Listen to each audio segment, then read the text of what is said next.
Je ne vais voir personne se balader, s'il vous plaît. Frère Benzo, tu restes là-bas, s'il vous plaît. Nous fermons nos yeux, s'il vous plaît. Nous prions pour la parole. Je veux que tu pries que le Seigneur te parle. Prions le Seigneur Dieu. Alléluia. Père céleste, au nom de Jésus. Parle-nous, Seigneur Jésus-Christ. Parle-nous, Dieu vivant. Prie, lève ta voix, ma soeur. Prie le Seigneur, prie le Seigneur, prie le Seigneur.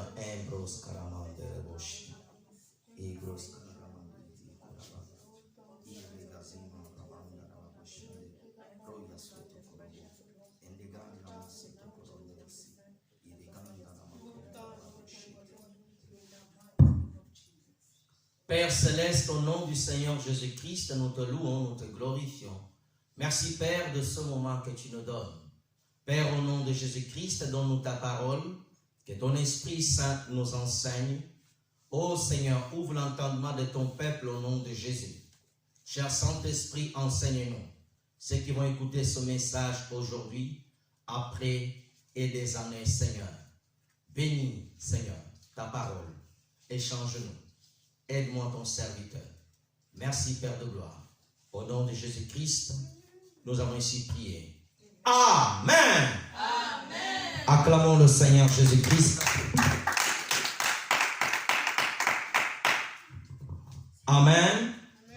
Voici notre thème, s'il vous plaît. Je veux que tu notes notre thème d'aujourd'hui. Baisse le fond, s'il vous plaît. Notre thème d'aujourd'hui. Les types de chrétiens qui ne sont pas prêts pour le retour du Christ. Je vais répéter. Les types de chrétiens qui ne sont pas prêts pour le retour du Christ. Encore une fois, les types de chrétiens qui ne sont pas prêts pour le retour du Christ. Exode 32, du premier verset au 8e verset, nous allons sauter après verset 15. Exode 32, du premier verset au 8e verset, et nous allons sauter le verset 15. Nous allons lire encore un autre texte. Nous lisons. Exode 32. Le peuple, voyant que Moïse tardait à descendre de la montagne, s'assembla autour d'Aaron et lui dit: Allons, fais-nous un Dieu qui marche devant nous. Car c'est Moïse, cet homme qui nous a fait sortir du pays d'Égypte. Nous savons ce qu'il est devenu. Aaron leur dit: ôtez les anneaux d'or qui sont aux oreilles de vos femmes, de vos fils, de vos filles, et apportez-les-moi. Et tous ôtèrent des anneaux d'or qui étaient à leurs oreilles. Ils le portèrent à Aaron. Il les reçut de leurs mains. Jetant l'or dans un moule, il fit un veau en métal fondu. Et il dit: Israël, voici ton Dieu qui t'a fait sortir du pays d'Égypte. Alors Aaron vit cela. Il bâtit un autel devant lui. Il s'écria: demain, il y aura une fête à l'honneur de l'Éternel. Le lendemain, ils se levèrent de bon matin. Ils offrirent de holocauste, des sacrifices d'action de grâce. Le peuple s'assit pour manger et pour boire, puis ils se levèrent pour se divertir. 7. L'Éternel dit à Moïse: va, descends, car ton peuple que tu as fait sortir du pays d'Égypte s'est corrompu. 8. Ils se sont promptement écartés de la voie que je les avais prescrite. Ils se sont fait un veau en métal de fond. Ils se sont prosternés devant lui. Ils lui ont offert des sacrifices. Ils ont dit: Israël, voici ton Dieu qui t'a fait sortir du pays d'Égypte. 15, nous sautons verset 15. Moïse retourna, descendu de la montagne, les deux tables du témoignage dans la main. Les tables étaient écrites de tes côtés. elles étaient écrites l'un de l'autre côté. Matthieu chapitre 25, s'il vous plaît. Matthieu 25, s'il vous plaît, du premier verset au 12e verset. Matthieu 25, est-ce qu'on peut l'afficher, s'il vous plaît? Merci. Nous lisons la parole. Matthieu 25, du premier verset au 12e verset. Alors le royaume des cieux sera semblable à 10 vierges, qui ayant pris leurs lampes, allèrent à la rencontre de l'époux. 5 d'entre elles étaient folles, et 5 sages, 3. Les folles, en prenant leurs lampes, ne prirent point d'huile avec elles, 4. Mais les sages prirent avec leurs lampes de l'huile dans les vases, 5. Comme l'époux tardait, toutes s'assoupirent et s'endormirent. Au milieu de la nuit, on cria, voici l'époux, allez à sa rencontre. Alors toutes ces vierges se réveillèrent, et préparèrent leurs lampes. 8. Les folles dirent aux sages, donnons-nous de votre huile, car nos lampes s'éteignent. 9. Les sages répondirent, non, il n'y aura pas assez pour nous. Pour vous, allez plutôt chez ceux qui en vendent, achetez pour vous. 10. Pendant qu'elles allèrent acheter, l'époux arriva. Celles qui étaient prêtes entrèrent avec lui dans la salle de noces et la porte fut fermée. 11. Plus tard, les autres vierges virent et dirent, Seigneur, Seigneur, ouvre-nous. Mais il répondit, je vous l'ai dit en vérité, je ne vous connais pas. 13. Je vais m'arrêter là. Veillez donc, puisque vous ne savez ni le jour ni l'heure. Acclamons la parole de Dieu.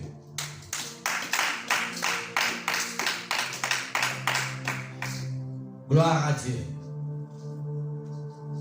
Les types de chrétiens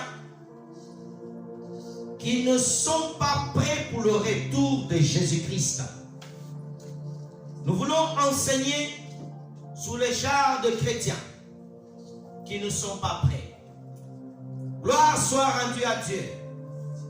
Frères et sœurs, Dieu a envoyé son Fils, le Seigneur Jésus-Christ de Nazareth, qui était venu premièrement sur cette terre. Il a vécu sur la terre pendant à peu près 3 ans et demi selon beaucoup de théologiens. Il est mort à la croix. Mais avant qu'il puisse mourir, il a donné un message au monde. Que Dieu vous aime. Je suis venu pour vous réconcilier avec Dieu. Tous ceux qui croiront en moi vivront éternellement auprès de Dieu. C'est de là que beaucoup des hommes sont tournés vers le Seigneur. Tu as donné ta vie au Seigneur Jésus. Tu es devenu chrétienne, enfant de Dieu. Tu es baptisé. Tu as reçu le Saint-Esprit. Tu vis pour Dieu. Mais son message, Dieu s'adresse aux chrétiens qui ne sont pas prêts. Jésus, après avoir ressuscité, il a parlé aux disciples. Il a dit, je monte vers le Père, je reviens bientôt. Mais il est parti, il nous a laissé sa parole. Au travers de sa parole, nous devons vivre conformément à sa parole. Mais beaucoup de chrétiens ne sont pas près du retour de Jésus. Chaque dimanche, chaque semaine, tu ouvres la télévision, tu entends le retour de Jésus. Les pasteurs en prêchent, les prophètes qui prêchent. Même s'il y a plusieurs qui se sont détournés, frères et sœurs. Nous venons de lire un texte d'Exode 32. Rien n'est écrit au hasard. La Bible dit que Dieu avait envoyé Moïse, son serviteur. Moïse est l'image de Jésus. qui est parti retirer Israël qui était en esclavage en Égypte, comme le Seigneur Jésus-Christ est venu nous retirer lorsque nous étions esclaves du monde. Jésus est venu nous sauver pour nous tirer du péché. Moïse est venu libérer Israël qui était captif de Pharaon. Ils apportaient la parole de Dieu. Ils ont montré l'amour du Seigneur. Dieu nous a libérés de l'esclavage. Ils devaient marcher par la loi de Dieu. Ils ont vécu l'amour de Dieu. Dieu était au milieu d'eux. Au travers de sa présence, qui était représentée par une nuée qui était pendant le jour, la colonne de nuée, et le soir, il y avait la colonne du feu qui était l'image du Saint-Esprit dans la Sainte Alliance pour le diriger, pour les éclairer, mes frères et sœurs. Et ces hommes avaient la grâce de vivre des miracles auprès de Dieu. Dieu avait mis Moïse au milieu d'eux. Moïse qui est l'image de Christ.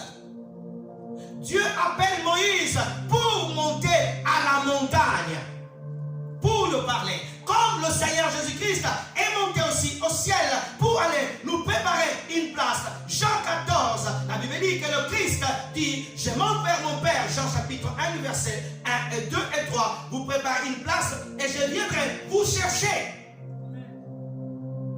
Moïse est monté. La Bible dit que le peuple vu que Jésus tardait beaucoup. Frères et sœurs, le même épisode qui était arrivé dans l'Exode chapitre 32, il est en train d'arriver aujourd'hui. Aujourd'hui, frères et sœurs, pendant que Jésus-Christ est monté au ciel, beaucoup ne sont pas près de son retour. Beaucoup de personnes viennent à l'église, mais si Jésus revient bientôt, ces personnes rateront l'enlèvement. Comme Israël n'était pas prêt du retour de Moïse de la montagne, comme plusieurs personnes ne sont pas prêts du retour de Jésus. Le fait d'avoir une Bible, le fait de venir à l'église ne prouve pas que tu es prêt pour aller au ciel. Mes frères et sœurs, Jésus, notre Seigneur, revient bientôt. Pose-toi la question, es-tu prêt pour le retour du Seigneur Jésus? Es-tu prêt? Que Dieu illumine ton cœur, et que le Saint-Esprit te montre ton état véritable aujourd'hui. Frères et sœurs, les types de chrétiens qui ne sont pas prêts pour le retour du Seigneur Jésus-Christ. La première chose que tu vas voir, ces types de chrétiens, ils ont perdu l'amour de Dieu. Frères et sœurs, ils ont perdu l'amour de Dieu. Quand tu vois un chrétien, que tu n'aimes plus Dieu dans ton cœur, tu vas dire, mais moi j'aime Dieu. Aimes-tu vraiment Dieu? Aimes-tu le Seigneur Jésus? Ces hommes, Dieu les avait libérés de l'esclavage de Pharaon.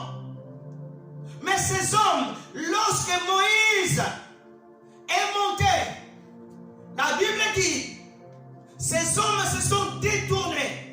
Parce que quand on aime Dieu, frères et sœurs, l'amour te fait attendre. Il n'y a pas d'amen. Alléluia. Une femme qui aime son mari, si son mari va en voyage, elle va l'attendre, elle va l'attendre, elle va l'attendre. Alléluia. L'église, es-tu prête à attendre le Seigneur? Est-ce qu'on peut prendre, s'il vous plaît, rapidement, Jean chapitre 5, verset 42.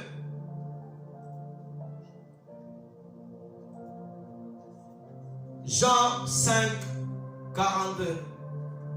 S'il vous plaît, rapidement. Voici ce que Jésus-Christ répond aux Juifs. Mais je sais que vous n'avez point en vous l'amour de Dieu. Plusieurs personnes ont perdu le zèle de l'amour de Dieu. Aimer Dieu, c'est de passer le temps dans sa présence. L'amour de Dieu.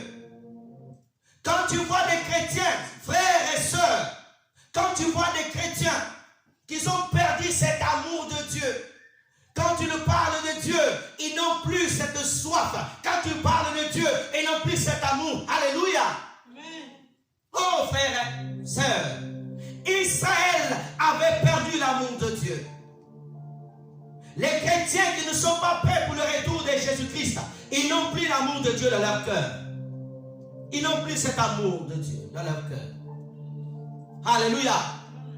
Tu peux passer toute une journée sans parler de Dieu.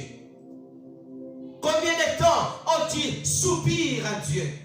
Est-ce que tu sens encore que Dieu t'aime? Tu vas le voir, ils sont à l'église, tout le temps en train de se plaindre. J'ai pas ça, Dieu m'a oublié, Dieu n'a pas fait ceci pour moi, je n'ai pas ça. Non. Quand on aime Dieu parce qu'on l'aime. Que Dieu te bénisse ou pas, que Dieu te donne ou pas, que ta prière ne soit pas exaucée ou pas, tu continues à aimer Dieu. Amen. Ah, tu ne m'as pas donné la main. Les chrétiens qui ne sont pas prêts pour le retour de Jésus, l'amour de Dieu dans leur cœur a commencé à refroidir. Ces genres de personnes sont là. Ils viennent à l'église, mais ils n'aiment plus Dieu, mais ils aiment les bénédictions de Dieu. Ils sont là que pour les bénédictions. Ça veut dire que tu n'es pas prêt pour le retour de Jésus. Si ton cœur ne soupire pas l'amour de Dieu, tu n'es pas prêt pour le retour de Jésus. Un chrétien qui n'est pas prêt pour le retour de Jésus, tu verras qu'il n'aura pas beaucoup d'amour de Dieu. Ça, c'est le premier signe. Quand on perd l'amour de Dieu dans son cœur, où on commence à voir que Dieu est loin, où on commence à se désintéresser de Dieu, où on commence à être fatigué quand on parle de Dieu, sache que tu commences à perdre l'amour de Dieu dans ton cœur. Si tu aimes Dieu, tu vas désirer sa présence. Combien de personnes, ils sont en train de prier, oh Seigneur, oh je t'attends Seigneur. Tu as déjà fait cette prière. Jésus, je t'attends.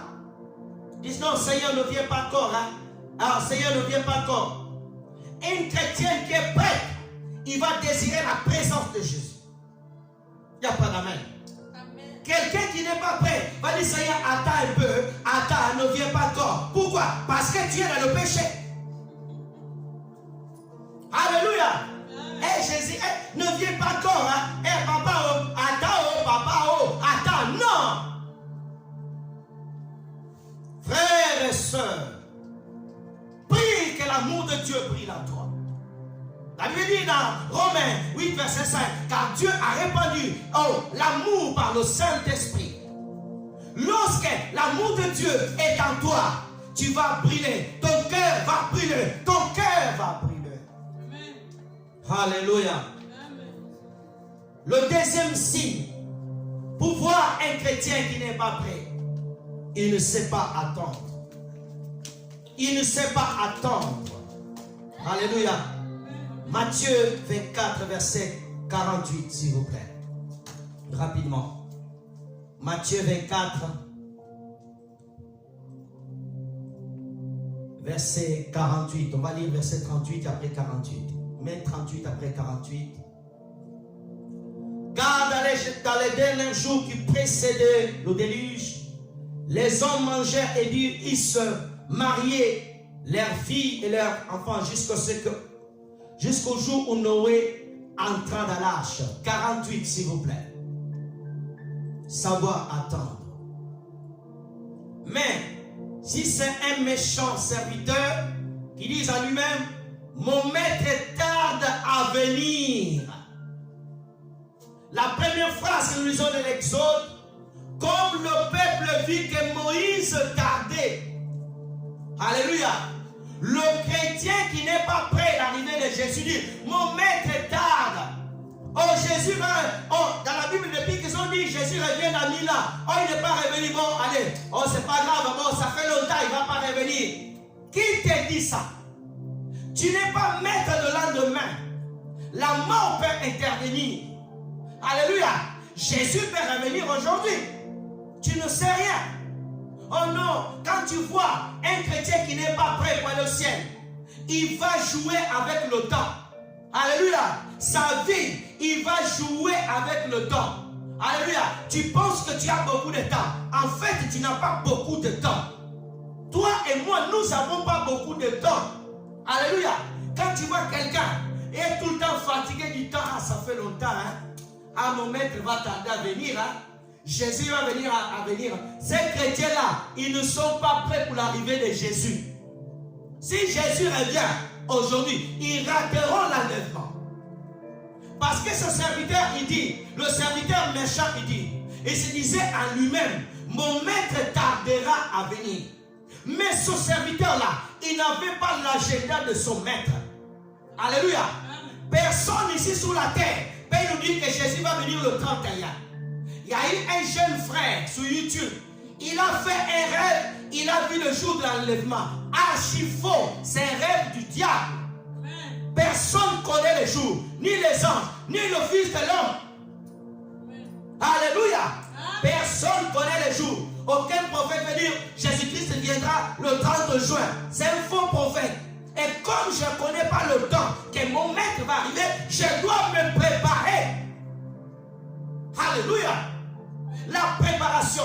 Un chrétien qui n'est pas prêt pour le retour de Jésus, il trouvera des excuses. Alléluia. Bon, vous avez vu, hein? Bon, les apôtres aussi, ils ont dit ça, mais bon, il n'est pas venu à leur époque. Hein? À l'époque de mon grand-père, il m'a dit aussi ça. Il est parti. Il n'a pas vu aussi. Hein? Ah, t'as vu mon papa, il me disait avant de mourir, Jésus revient bientôt. J'avais peur, mais mon père est mort. Jésus n'est pas revenu. Tu vois maintenant aussi. Le passé dit aussi, Jésus revient. Il ne va pas revenir, c'est pas grave. Je peux pécher aujourd'hui. Tu peux pécher, mourir dans le péché et aller dans le séjour des morts. Un chrétien qui n'est pas prêt pour le retour de Jésus, il va toujours jouer avec le temps. Il peut être à l'église, il joue avec le temps. Le temps d'adorer. Pour dire non, c'est pas grave, je vais me rattraper demain. Tu avais 17 ans. Dis non, je vais retourner pour avoir 17 ans. Tu ne vas pas pouvoir retourner. Le temps que tu perds, tu ne peux pas le rattraper. Et surtout dans les choses de Dieu. Donne-moi bien un amen. Alléluia. La Bible dit, ce serviteur méchant, le chrétien méchant, c'est celui qui joue avec le temps de son maître. Ici on dit serviteur, mais on dit aussi chrétien aussi, enfant de Dieu. Parce qu'avant d'être serviteur, il est tout d'abord enfant. Avant d'être pasteur, je suis enfant, je suis frère, après je suis pasteur. Tu ne peux pas devenir pasteur dans la maison de Dieu si tu n'es pas tout d'abord enfant. Donne-moi un amen bien. Amen. Hein? Je sais que ce message n'aime pas beaucoup, mais Dieu aime. Alléluia. Un chrétien, une chrétienne qui n'est pas prêt pour le retour de Jésus, il va jouer avec le temps de la prière, de l'adoration. Il va blaguer. Alléluia. Parce qu'il n'est pas prêt. Quelqu'un qui est prêt, il ne blague pas. Quelqu'un qui va prendre son avion à 17h. Alléluia. Il ne va pas se réveiller à 15h en sachant qu'il a 2 heures pour aller à l'aéroport. Alléluia. Donne-moi un amen bien. Alléluia. L'avion du ciel est déjà prêt. Alléluia. L'avion de Jésus-Christ est déjà à la porte du ciel. Tu vois, tu ne crois même pas. Tu n'as même pas dit amen. Tu n'es pas prêt. Alléluia. Je dis bien, l'avion de Jésus qui va sortir du ciel pour venir sur la terre, il est déjà prêt. Lui-même est le pilote et ses anges sont déjà prêts. Et toi, tu n'es pas prêt. Tu viens à l'église pour braquer. Tu joues avec le temps. Comme ce serviteur méchant. Il serait dit, oh non, oh Moïse, depuis qu'il est parti à la montagne, ça fait des jours et des mois. On ne voit pas ce Moïse, on ne sait pas qu'est-ce qu'il est arrivé là-bas. Peut-être cet homme, il est mort. Bon, Jésus, depuis qu'il nous a dit, je vais au ciel, ça fait 3000 ans, il ne revient pas. Bon, peut-être qu'il ne va pas revenir. Bon, allez, jouons dans le péché. Alléluia. Quelqu'un qui ne connaît pas l'agenda du Seigneur Jésus-Christ, il ne joue pas avec le temps.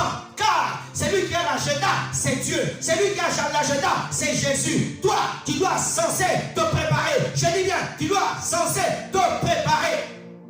Les chrétiens qui ne sont pas préparés pour le retour de Jésus-Christ, c'est les chrétiens qui sont en train de blaguer, de faire des yo-yo à l'église.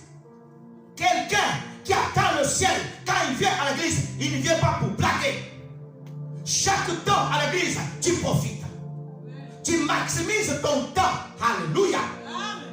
Alléluia. Tu maximises le temps dans ta maison. Tu maximises le temps de lire la Bible, d'adorer, de prêcher l'évangile parce que Jésus revient.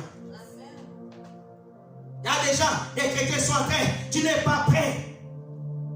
Une personne qui n'est pas prête pour le mariage ne va pas. Si tu sais que faire que les hamburgers, tu Tu vas te marier avec un mari qui aime bien des saka, des plats traditionnels. Comment tu vas faire? Tu n'es pas prêt. Après, vous allez couper les liens, chasser. Tu n'es pas prêt. Tu dois aller, maman, apprends-moi des choses de la cuisine. On te prépare bien. Après, on te lance dans le mariage. C'est pour ça que l'église est là, pour te préparer, que Jésus revienne, abandonne le péché, abandonne ceci, sois prêt pour aller au ciel. Alléluia. Le temps. Le temps, on ne blague pas avec le temps. Si tu perds le temps, tu ne pourras pas le rattraper. Il y a des choses que tu ne peux pas rattraper. Il y a des choses, seul Dieu peut le faire. Alléluia. Dieu n'est jamais en retard. L'homme est en retard. Dieu peut te rattraper en retard dans sa miséricorde. Alléluia. Je dis bien, Dieu peut te rattraper le retard d'une chose que tu as perdue. Mais dans l'affaire où Jésus-Christ revient, ça ne dépend pas de toi. Sois prêt, ne blague pas. Alléluia. Es-tu prêt pour le retour de Jésus? Tu vois, ce message, ça te fatigue, hein? J'ai pensé qu'aujourd'hui, on allait parler des choses bien, des choses qui font bien, bien. Frères et sœurs, la chose la plus importante pour toi, c'est d'être avec le Seigneur pour l'éternité. Mais beaucoup de chrétiens qui sont dans l'église, ils ne sont pas prêts pour le retour de Jésus. Alléluia. Il y a des gens qui vont à la plage, d'autres ne se baignent pas, d'autres se baignent. D'autres viennent à l'église, mais ils ne sont pas prêts du tout. Ils ne sont pas prêts. Beaucoup de gens qui sont autour de nous, ils n'iront pas au ciel, ils vont en enfer. Je t'assure. Des fois, tu penses que mon frère, oh ma soeur, ma cousine, elle ira au ciel. Mais si elle n'est pas prête, elle n'ira pas. La pensée et la pratique, c'est différent. Ceux qui iront au ciel, ceux qui seront prêts pour le retour de Jésus, c'est ceux qui attendent Christ dans la vérité. Alléluia. Alléluia. Autre chose, les chrétiens qui ne sont pas prêts, ils cherchent entre Dieu et les idoles. Acte 17, s'il vous plaît. Verset 16. Les chrétiens qui ne sont pas prêts pour le retour de Jésus,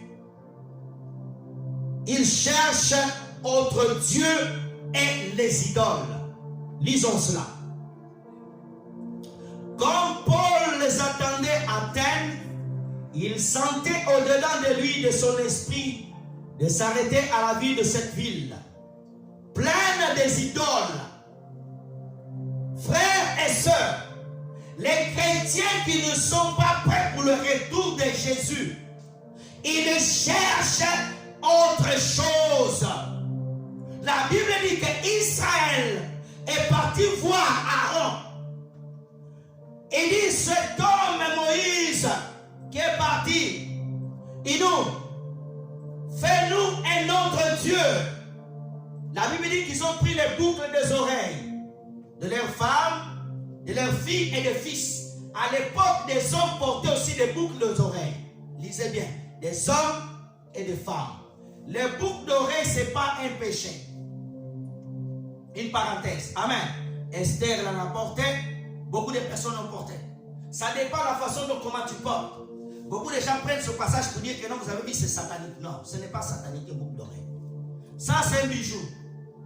Il n'y a rien de satanique. Ça, c'est un bijou. Ça. Amen. Je ne l'adore pas. Je ne dors pas avec dans mon cœur. Oh, je commence à adorer ça. Non.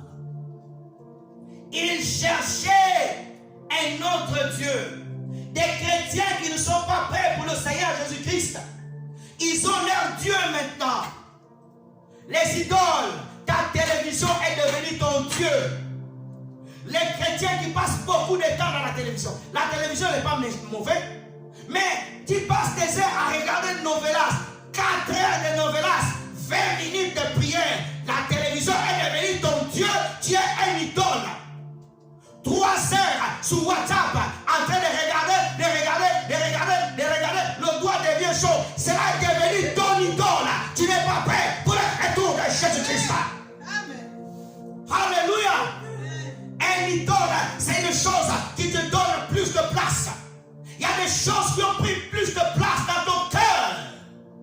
Alléluia. Une chrétienne, un chrétien qui n'est pas prêt pour le retour de Jésus-Christ, tu t'es créé des idoles. Tu t'es créé des idoles.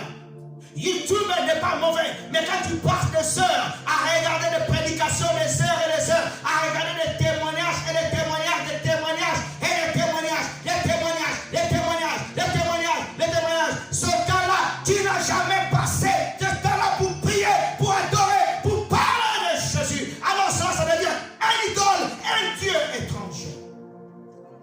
Le témoignage est bien, mais je ne peux pas passer 5 heures à regarder le témoignage si je ne suis pas capable de passer 5 heures dans la présence de Dieu. Ils se sont fait un Dieu. Qui est ton Dieu? D'autres, le téléphone est devenu ton Dieu, ton idole. Si on te vole le téléphone, tu pleures. On te vole la Bible, tu n'es même pas préoccupé. On te vole la Bible, tu la prends, tu la jettes là-bas. Mais le téléphone, tu vas aux toilettes, téléphone, tu vas manger, téléphone, tu vas dans la rue, téléphone, partout, téléphone, est devenu ton idole. Tu n'es pas prêt pour le retour de Jésus. Frères et sœurs, toutes les choses qui te prennent beaucoup de temps, deviennent ton Dieu, deviennent ton idole. Alléluia. D'autres, leurs idoles, c'est le vêtement, les habits. Tu aimes trop les habits. Quand un habit sort, tu veux cette jupe, beaucoup de cabelles, les cabelles de nos frères indiens qui sont en train de passer le feu. Oh, ils n'ont pas mangé, la maman va couper les cheveux, va les vendre, t'envoie et toi tu mets. Alléluia. Ils ont vu dans cette ville beaucoup des idoles. Des pasteurs sont devenus des idoles de fidèles. Où tu prends la photo du Daddy, tu le mets dans ta poitrine, Daddy. Ta Bible, tu ne l'as jamais mis sur toi. Tu n'as jamais pris ta Bible au serré. David dit, je serre ta parole avec mon cœur. Quel est le jour où tu as serré ta Bible comme ça? La Bible, tu la regardes comme ça. Mets ta photo de ton Daddy. Mets le pasteur de côté. Ne prends pas ma photo pour dormir avec. Qu'elle brille dans ton lit. Qu'elle brûle. Je ne suis pas mort pour toi. C'est Jésus qui est mort pour toi.